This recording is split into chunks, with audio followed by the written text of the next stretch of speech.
Bismillahirrahmanirrahim. Assalamualaikum warahmatullahi wabarakatuh.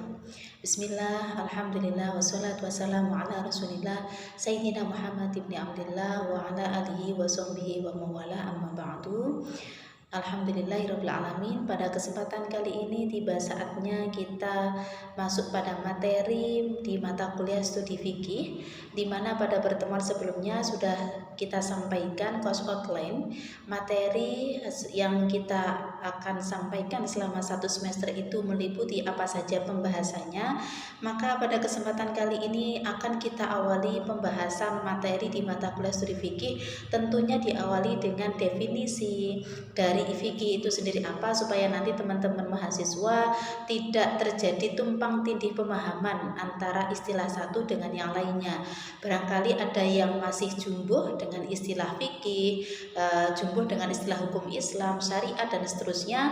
Maka pada kesempatan kali ini nanti kita sampaikan sebetulnya apa yang dimaksud dengan fikih, baik definisi secara etimologi maupun terminologi dan seterusnya. Kemudian nanti disambung dengan sumber hukum dari ilmu fikih itu kira-kira rujukannya kemana dan apa. Kemudian nanti diakhiri dengan pembahasan terkait dengan karakteristik atau yang ciri khas yang mendasari fikih itu kayak seperti apa, nanti akan kita bahas pada kesempatan kali ini. Mengawali pertemuan pada kali ini kita awali dengan basmalah. Mudah-mudahan apa yang kita sampaikan nanti bermanfaat dan bisa difahami. Bismillahirrahmanirrahim. Baik, kita awali dari definisi atau pengertian dari fikih ya. Jadi tak kenal maka tak sayang. Kalau kita bicara mengenai definisi tentu ada dua ya. Secara umum kita ketahui bahwasanya bicara mengenai definisi ada definisi secara etimologi atau bahasa dan definisi secara terminologi atau secara istilah. Nanti kita akan merujuk pendapat para pakar.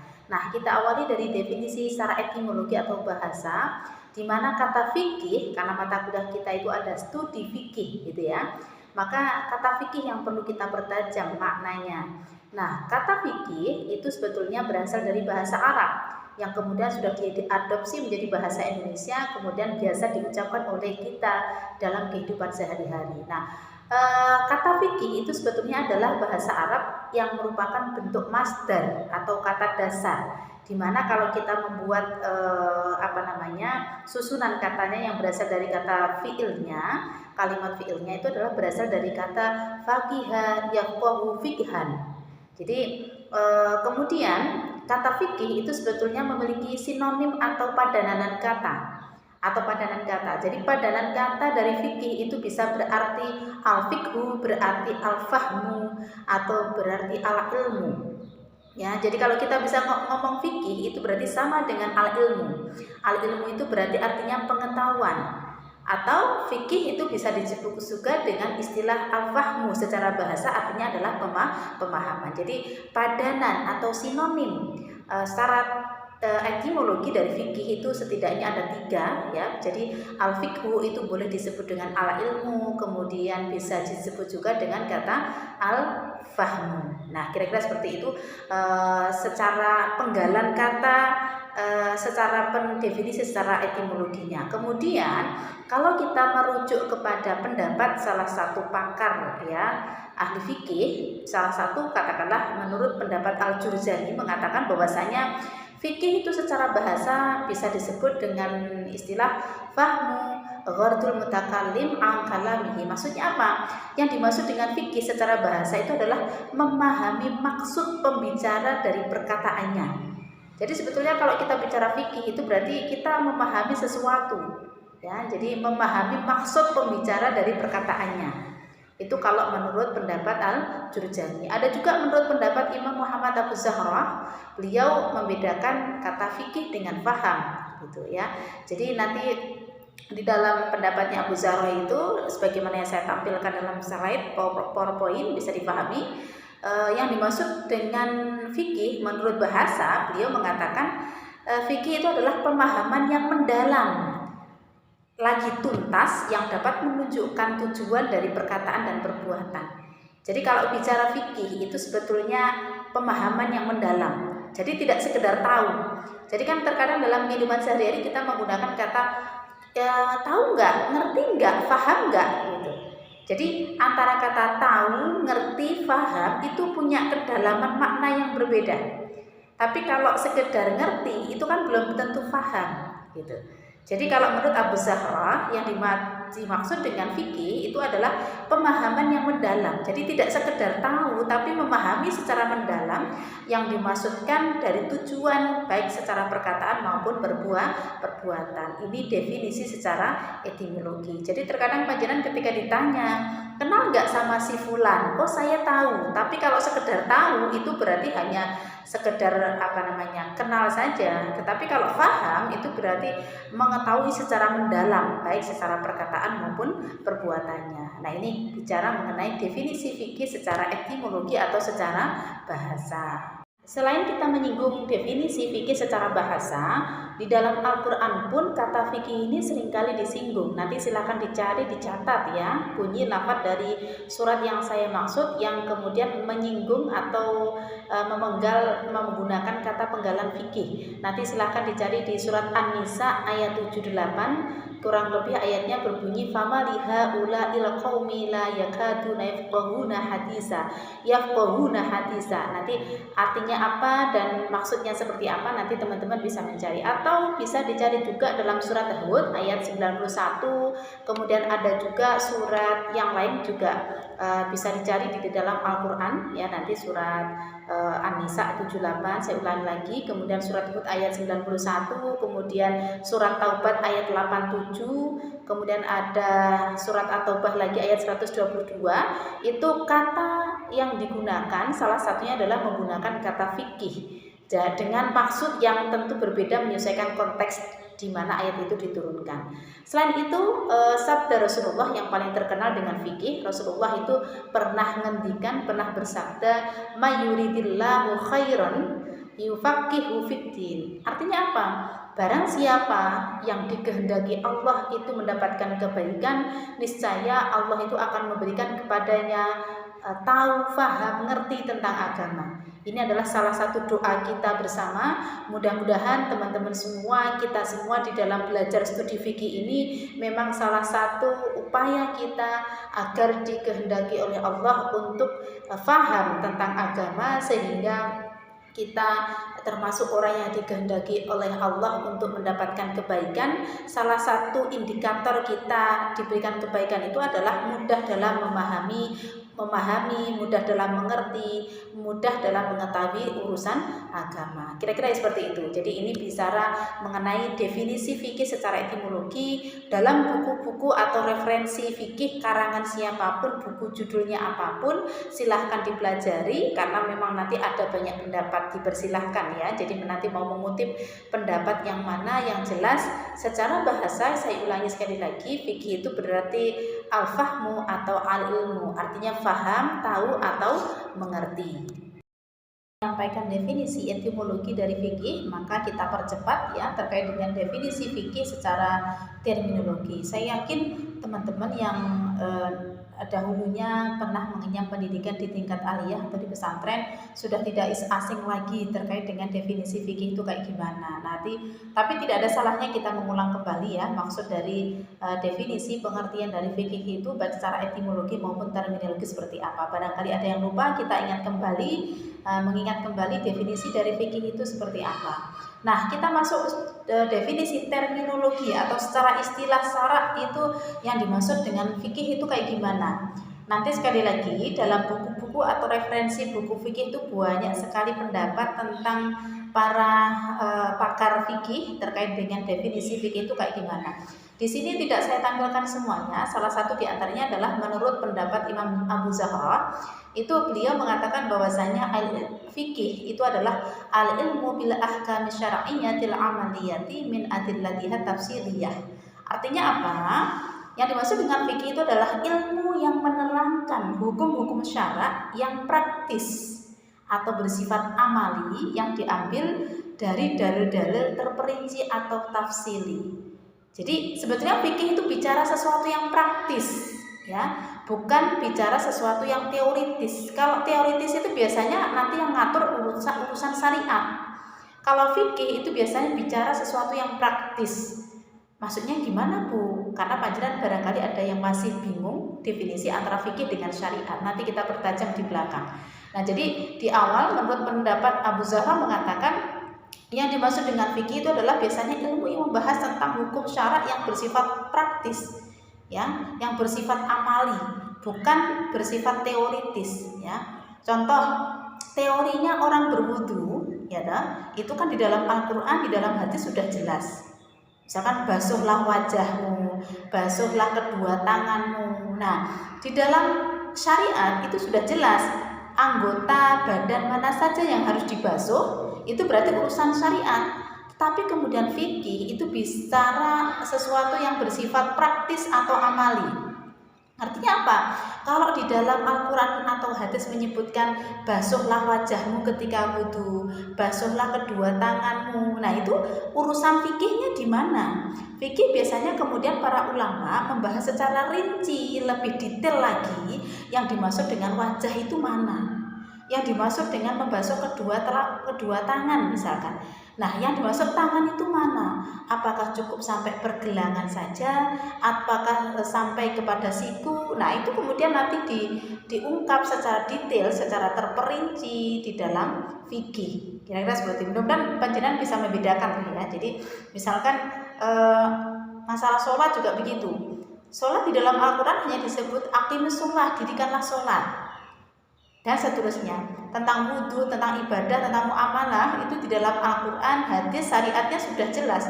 Tapi ternyata kita sebagai umat Islam butuh tuntunan praktis, gitu ya. Jadi kalau hanya disampaikan basuhlah wajahmu, basuhlah kedua tanganmu, itu kan kalau kita, oke lah, kalau kita kan sudah terbiasa belajar fikih, gitu.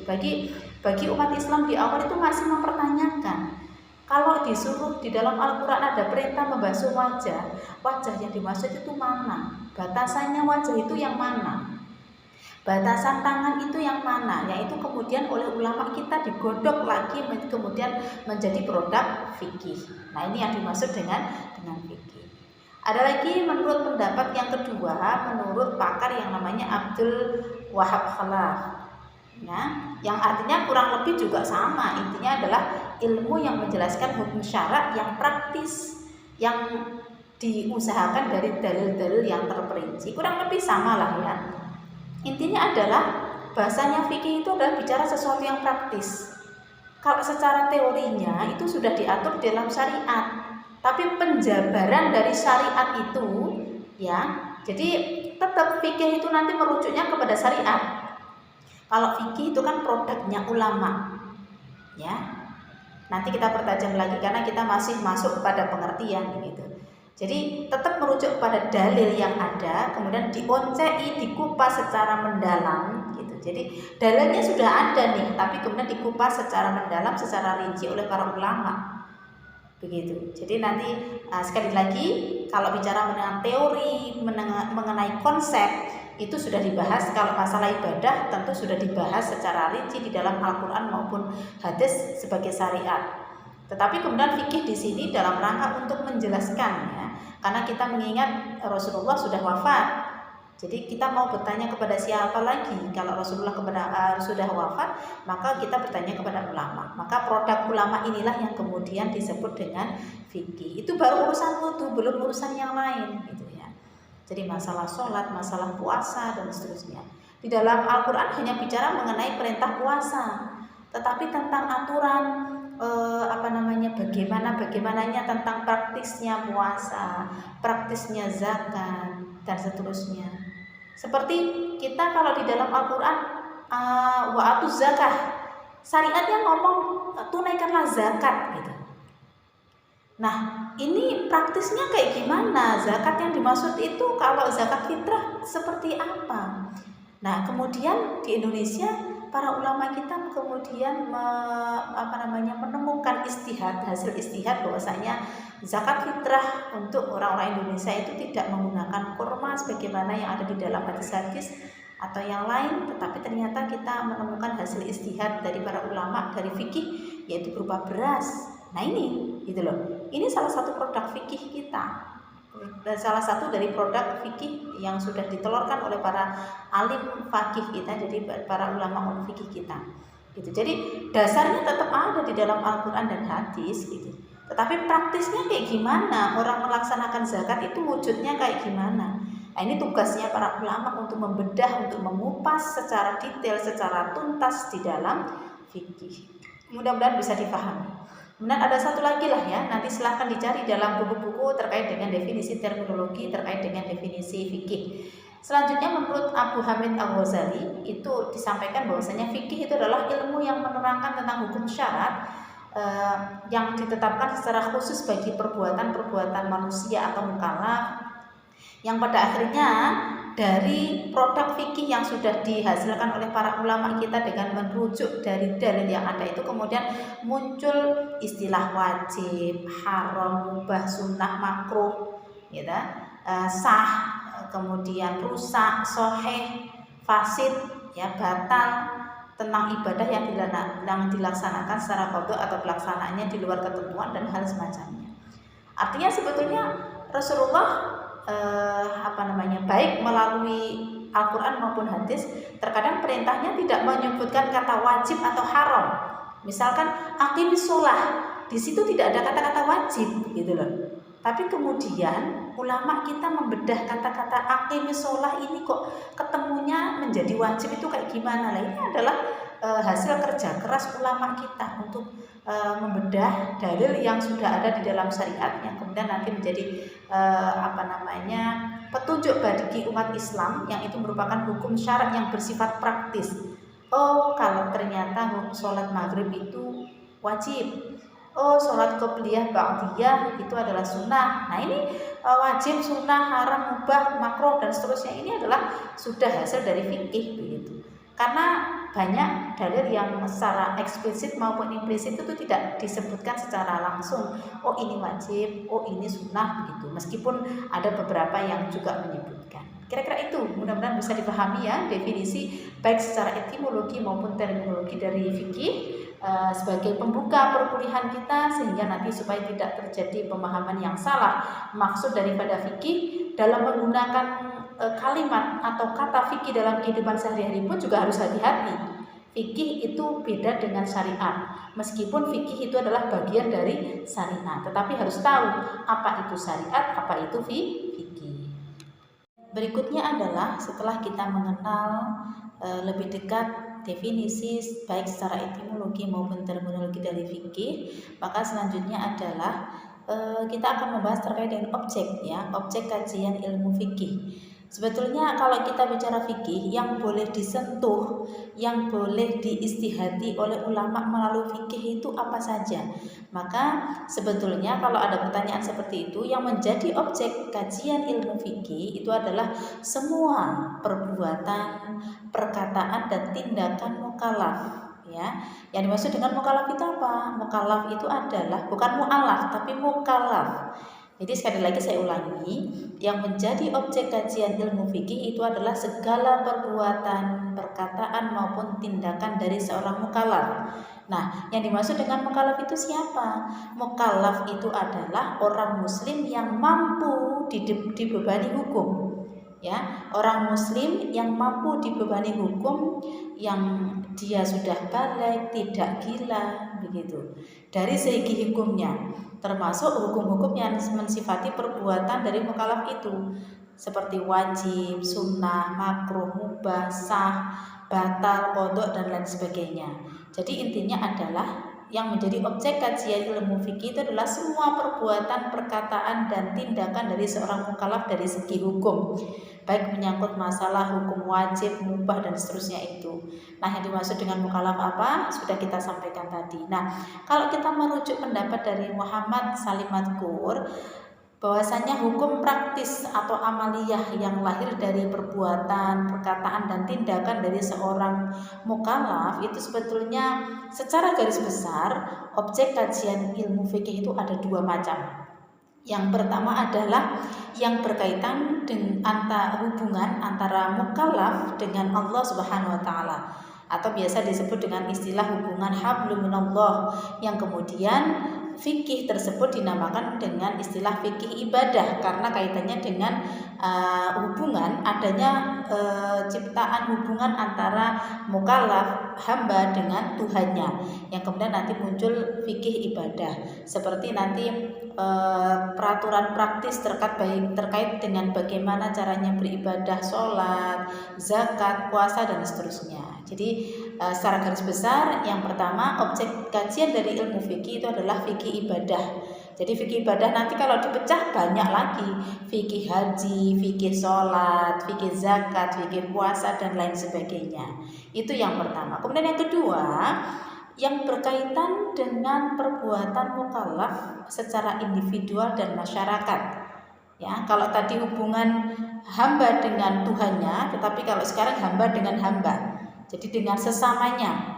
Sehingga kemudian istilah yang dikenal adalah kemudian disebut dengan fikih muamalah gitu. Jadi sekali lagi, kalau ditanya sebetulnya apa yang menjadi objek kajian ilmiah secara garis besar, fikih yang bersifat amali atau praktis itu secara garis besar ada dua. Yang pertama adalah fikih ibadah dengan fikih muamalah. Nanti kalau dipecah lagi akan ada banyak fikih ibadah, nanti fikih ibadah itu macam-macam, muamalah pun juga macam-macam. Maka intinya adalah objek kajian dari ilmu fikih itu ada dua. Ada fikih ibadah dengan fikih muamalah. Fikih ibadah dan fikih muamalah hablum minallah dengan hablum minannas. Kira-kira seperti itu.